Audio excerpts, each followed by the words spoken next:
Okay, happy Monday morning, everybody. I know you're all awake. You've had your 6 cups of coffee like I have, and we're ready to talk about hemorrhage. Fun. Hemorrhage is fun and easy to talk about in California because of this great California Maternal Quality Care Collaborative that we have, the CMQCC. And these slides are directly from them. I haven't really modified, just kind of cut back some of them at all, so you all have access to them on their website. In addition, you have access to the CMQCC toolkit, which was really a huge public health initiative. The CMQCC tackled 3 big areas of concern in obstetric mortality and has really pioneered the way for treatment, standardized treatment of obstetric hemorrhage across the country, which has made a difference in the rates of death from maternal hemorrhage. And these slides are a little old. These are from 2015, but you can see what prompted a review and analysis of what was going on with moms who are dying in our country is an increase in the maternal mortality rate. And this is in California. The moving average, we saw kind of a spike here in 2006, and it may not seem like much of a peak, but when we're talking about death, that's an enormous increase because every life matters. Unfortunately, there's a lot of racial disparity in who dies, in addition to who suffers from morbidity or bad outcomes. And African American women have a much higher rate of adverse pregnancy outcomes as well as death. And it's really quite striking. And it turns out Hispanic women have a lower rate of dying and a lower rate of morbidity in pregnancy. We also know that women who are old, sorry, some of you who are here, I just called you old. It's okay, I am too. But you can see here this top line, these are the older women. And then as we get younger, our outcomes are a little better. So have your kids now if you haven't already. So in response to what we saw as a spike in maternal mortality, the CMQCC, along with a group of folks that did the California Perinatal Mortality Review, and mortality reviews have become a big cornerstone of obstetric care, looking at the reasons that women die and why, came up with sort of the reasons why and what was preventable. They came up with a 3-bundle and 3-year multi-stakeholder effort built on consensus. And we actually participated in this. We participated in the preeclampsia bundle. We are participating in the hemorrhage bundle now. We weren't part of the development of this one, but we were part of the development of the preeclampsia bundle. And really to focus in on what's going on, we want what these folks that really analyzed this data found out was that a lot of the prevention was in denial and delay, meaning women were dying from obstetric hemorrhage because of failure to recognize and respond. And so that's really where this protocol developed and where it focuses. So readiness is something we already have implemented. You guys are all ready for obstetric hemorrhage. We have a hemorrhage cart. There's procedural instructions and checklists on this hemorrhage cart. We have rapid access to hemorrhage medication that we didn't necessarily have before that hemorrhage cart was developed about 5-6 years ago. We have a response team in partnership. We have drills, we have education, we have this session today. In terms of recognition, it's really important to stay vigilant, assess every patient in terms of their risk. And then we've implemented quantitative blood loss as a measure of cumulative blood loss. And I want to make the point here, these are a little bit different. So before the CMQCC's toolkits came out, we used estimated blood loss. Estimated blood loss is considered to be a single point at the time of delivery and does not allow for really reassessment if there is continued blood loss. That's cumulative blood loss. If we did estimated measures of cumulative blood loss, meaning we kept doing it, then that would be better than doing a single data point, right? And then quantitative blood loss turns out to be more accurate, and this is mostly because we are very poor at estimating large volumes of blood loss when they are cumulative. But quantitative blood loss as a single data point at the time of delivery is a little bit misleading. And you guys know that because I've been talking about our quantitative blood loss measures and their normal curve in other lectures. And then in terms of recognition, the active management of the third stage, really, with the cornerstone being oxytocin administration as part of that. The response, as part of this bundle, is a unit standard, stage-based checklist management of OB hemorrhage, which, if you're not familiar, you need to familiarize yourself with these stages. And these algorithms, there's long checklists. I'm not going to read them all to you. This really requires some effort on your part to know and learn these stages. But I will review some of them here.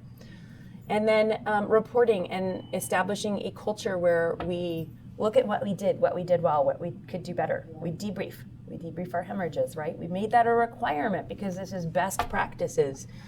We monitor our outcomes and process metrics, and you guys see us do this, and we report these at our NPCC meetings. We need this because hemorrhage deaths have a high preventability. This is looking in North Carolina at the perinatal mortality, and you can see for only 14% of deaths were due to hemorrhage, and this is actually a very similar distribution in terms of mortality to California. In California, we have more deaths due to cardiovascular disease than we do to hemorrhage. But of the 14% that were due to hemorrhage, 93% were considered preventable deaths, which is a lot different than in cardiovascular disease. And it's been one of the major factors in why the cardiovascular kit has been really delayed in coming out, is because many of those deaths are unpreventable. This is the California data, and not quite as good as the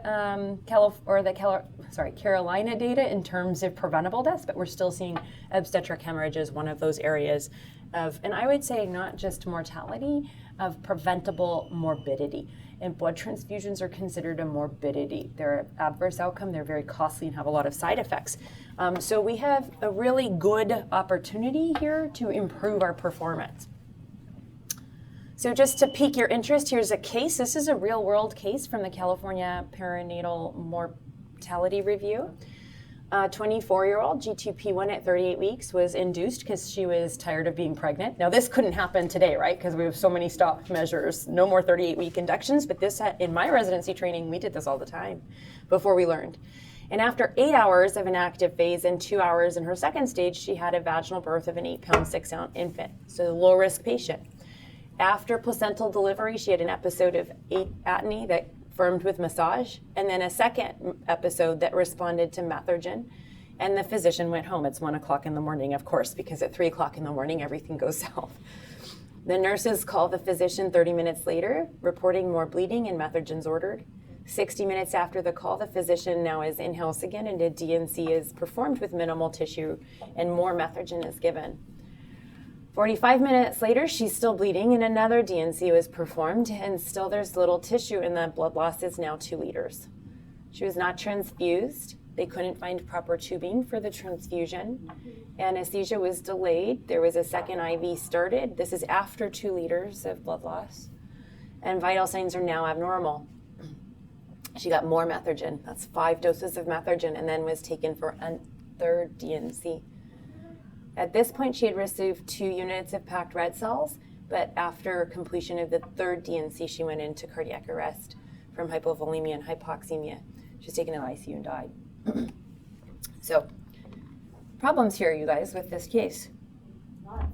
Okay, lots. Go. It's an easy case for problems. This happened. This is a real world case. Not here. Yeah, Thank goodness. But what can you identify as problems in this? We didn't replace fluid when we needed. So really delayed replacement of both crystalloid and blood and products. only given one medication, Methergin, that obviously So wasn't working. no progression through our multiple uterotonics. And I've never seen anybody go for 3 DNCs. Right.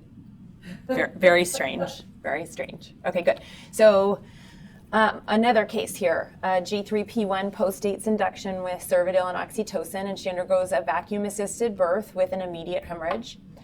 Treatment within 20 minutes of delivery resulted in improvement and included massage, Methergin, Hemabate, as well as a curettage. The OB leaves the hospital but comes back 35 minutes later after continued bleeding and hypotension. The above steps were repeated twice, plus she was given packing, vaginal packing.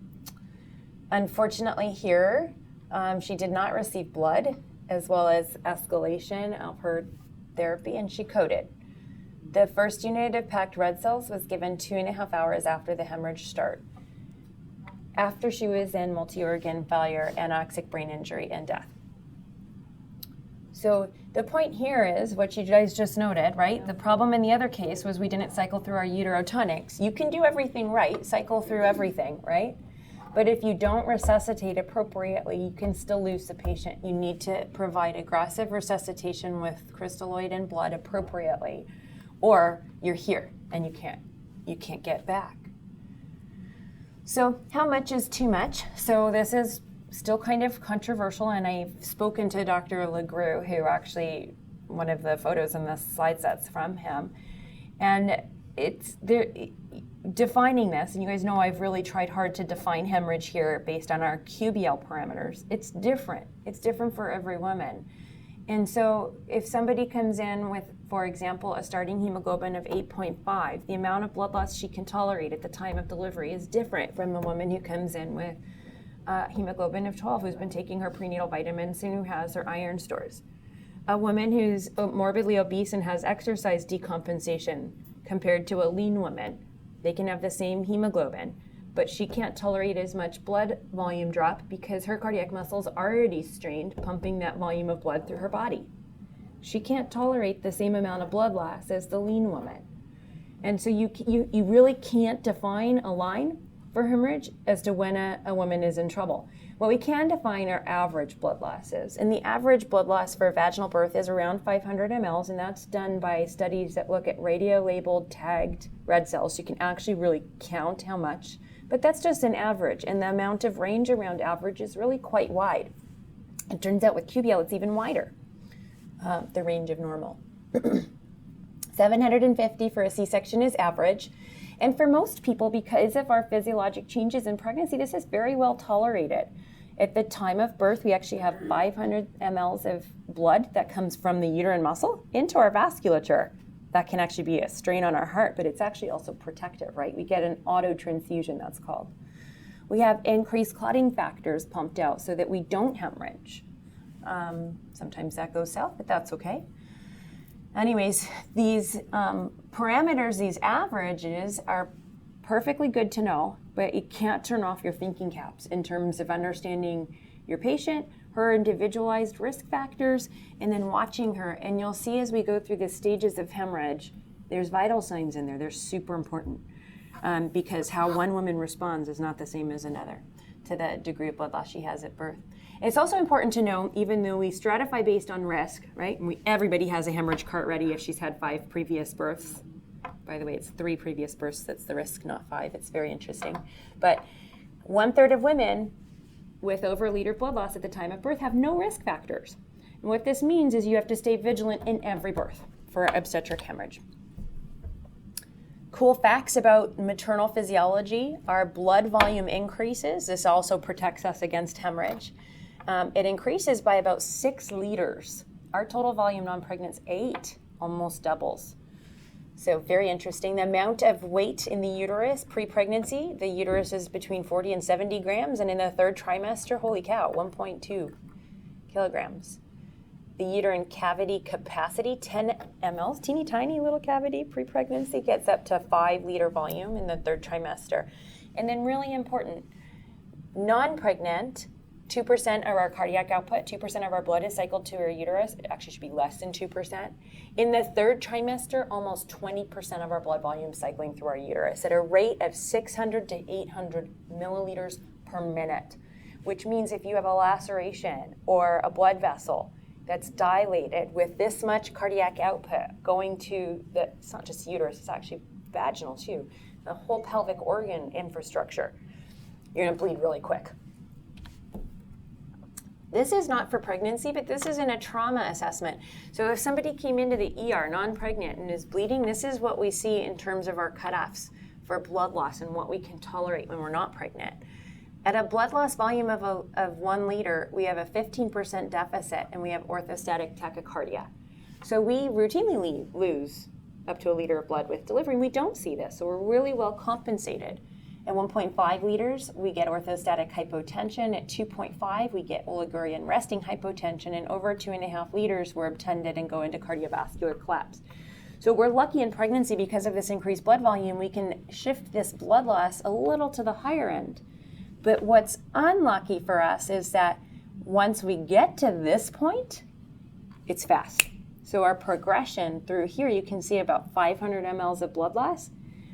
In a pregnant mom, we're gonna get here a lot faster with smaller volumes. Okay, so here's our hemorrhage guidelines, and it's a staged response. And what that means is at every point during delivery, the patient should be assessed and determined which stage we're in, and we should escalate through the stages in the checklists in a systematic fashion.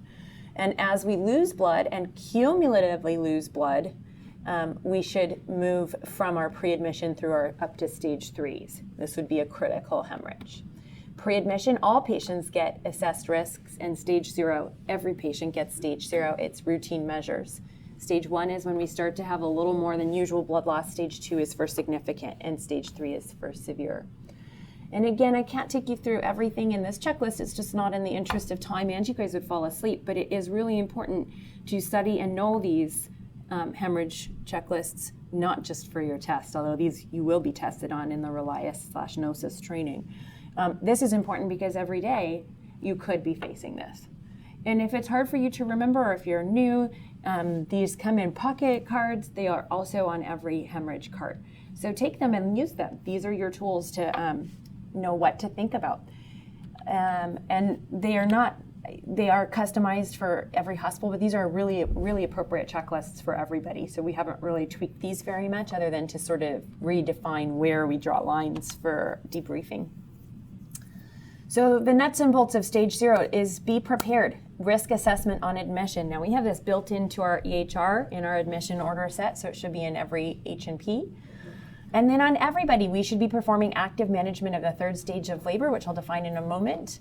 Antepartum care and counseling, that's my job in the outpatient clinic to identify hemorrhage risk even well before she hits the unit, to address her iron stores, screen for anemia, address her wishes for blood products if she's a Jehovah's Witness. We need to make sure there's an appropriate blood bank on site, and we're lucky we blood bank here, so we don't have a problem with this. And then quantify all blood loss for all births. And this is an admission risk assessment table. Essentially, we don't perform clot only. This would mean you just need a type-in screen on file, but not a current type-in screen. This is really low-risk pregnancies with no additional risk factors, no grand multiparity, no history of hemorrhage. A medium risk would mean you need a current type-in screen. Remember, the blood bank can convert a type-in screen into a cross within about 20 to 30 minutes. And this is somebody with a previous C-section, multiple gestation, a grand multip patient, prior hemorrhage, large fibroids or choreo. And then high risk patients include those that need to be cross-matched. Those are patients with placenta previa or a low-lying placenta, and a creta, obviously. And anybody with a hematocrit under 30 and other risk factors, which correlates to a hemoglobin under 10, which you do see frequently, and any other risk factor, platelets under 100,000, any active bleeding or known coagulopathy. And I would include abruption, possible abruption there, if we're worried about that. Ongoing risk assessment. So some of those risk factors aren't present on admission, right? Choreo. So how do we risk stratify? We have to keep looking at the patient. Her condition changes during labor. Does she start to bleed? Does she start to abrupt 12 hours after admission? Does she not have a current type-in screen because she was low risk when she was admitted and now she needs to be either have a type-in screen or type-in cross? And if you guys notice the condition of your patient's changing, she's got choreo now, risk for hemorrhage, we need to make sure we've redone that risk assessment and have appropriate blood products available. Previously, at the time of delivery, it was recommended that oxytocin infusion, cord clamping and cutting, and controlled cord traction, as well as vigorous fundal massage, was referred to as active management of the 3rd stage of labor. But there's a little bit of controversy around this in terms of which of these individual pieces within the active stage of the active management of the 3rd stage is actually efficacious. And it turns out that the Pitocin is probably the most important thing. And cord clamping and cutting immediately does not have any bearing on the risk for postpartum hemorrhage. So it is perfectly acceptable to perform delayed cord clamping. It does not increase blood loss. However, failure to administer oxytocin does increase blood loss. So active management should not interfere with the practice of delayed cord clamping. How much oxytocin should we give? Well, this is a little bit controversial as well. The studied regimens are anywhere between 10 and 40 units of PIT in a 500 to 1 liter bag, titrated to uterine tone, or just 10 units of IM oxytocin when there's no IV access. And that's super important to remember because this is very standard, the 10 IM.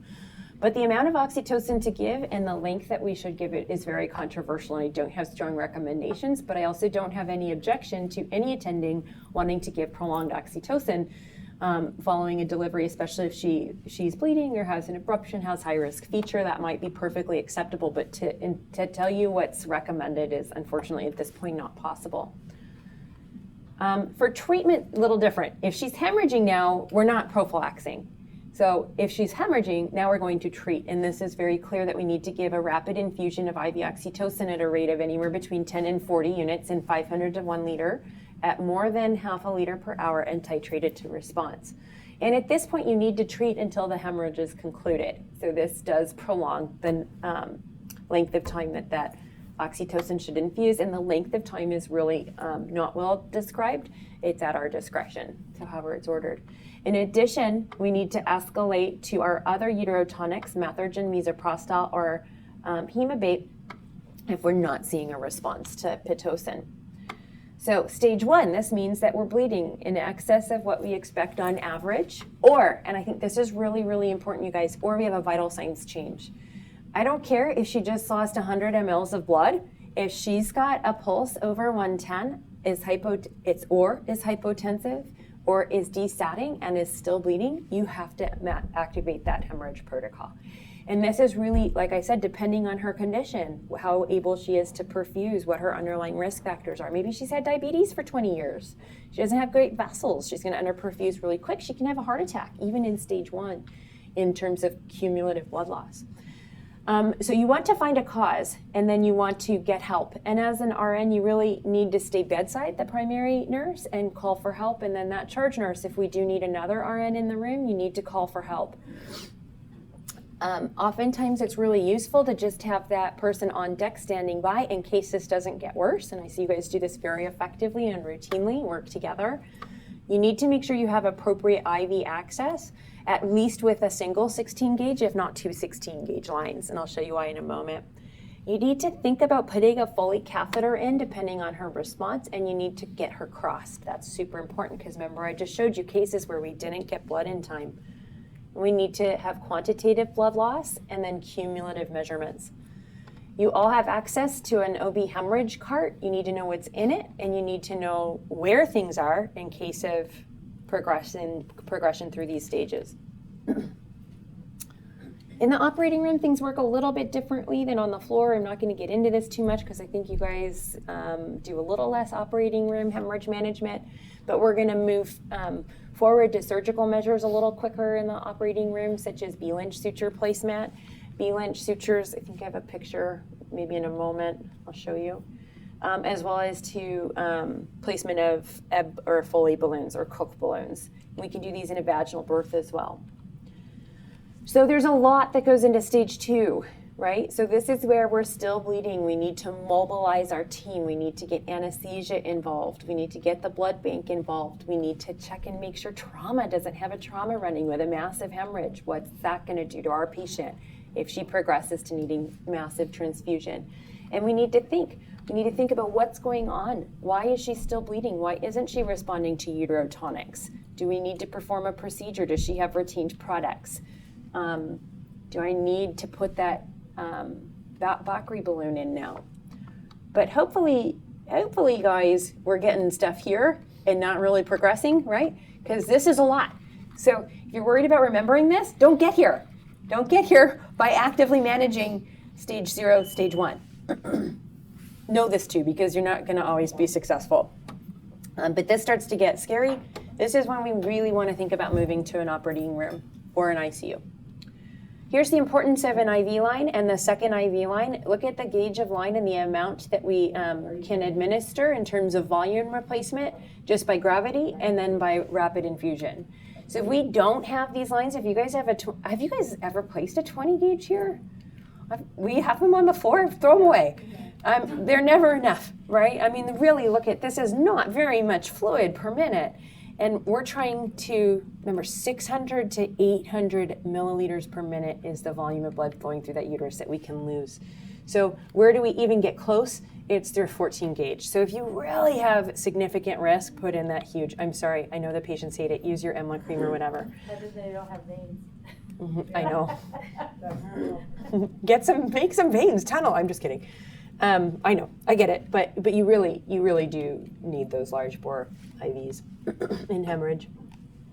Example of, they call it Cook in this presentation, but a Bakri balloon, there's different brands out there. They're specifically designed to go into the uterus to tamponade any extra bleeding, and they're really, really effective in lower uterine segment bleeding and urinary. They are not effective for cervical lacerations, vaginal lacerations. So if you place one and the patient is still bleeding and she's not bleeding from the drainage site in the catheter, you really want to consider that you missed a laceration. They can be placed in the vagina as well, actually, for sidewall lacerations, or if we've done a repair and they're oozing, they can be afflated and just placed in the vagina for tamponade as well.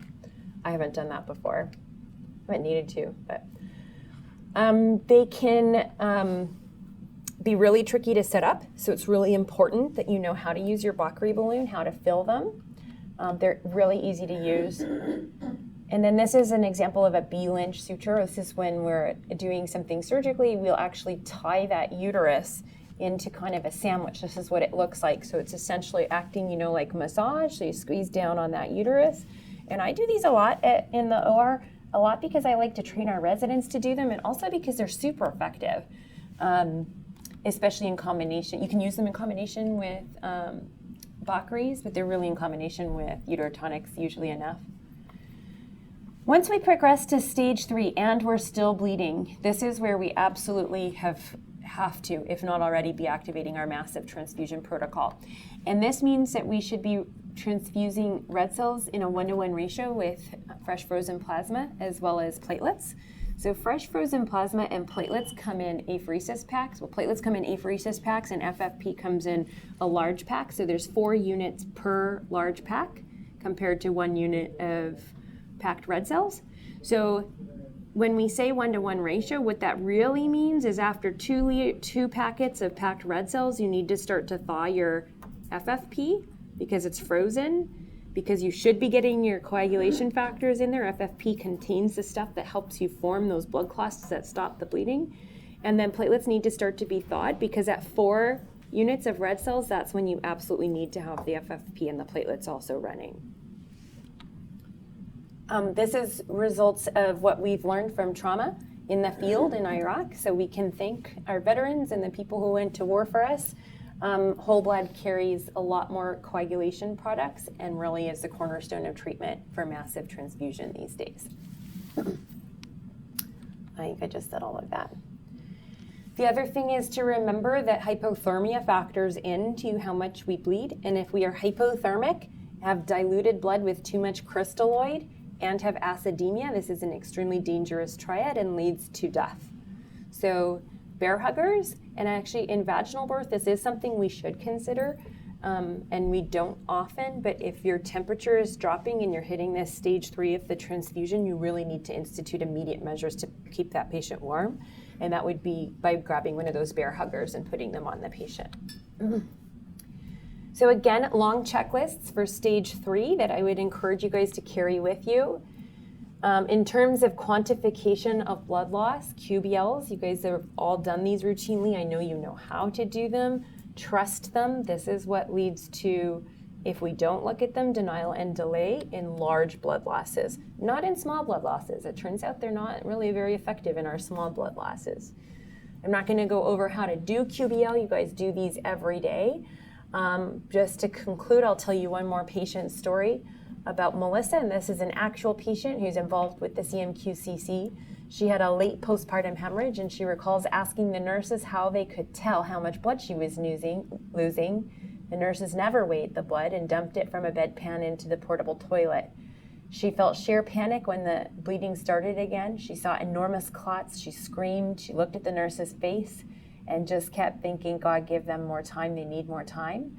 She ended up with a hysterectomy and about 12 units of blood transfused.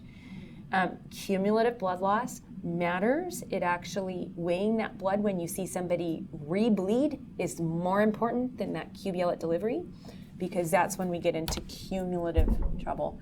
So if we work together, we do great things. I appreciate your attention, your efforts. I appreciate all of you for learning these protocols and taking good care of your patients to prevent us from having a maternal death on our unit. Any questions?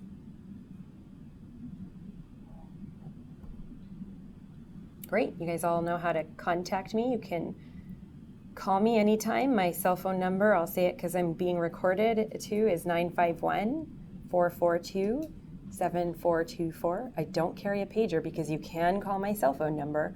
You can leave me a message. If I don't answer, it often means I'm with a patient. And you can also reach me through my county email, which is roloff, ROLOFFK, @armc.sbcounty.gov. Thanks, everybody, and I will talk to you next week about vacuum delivery.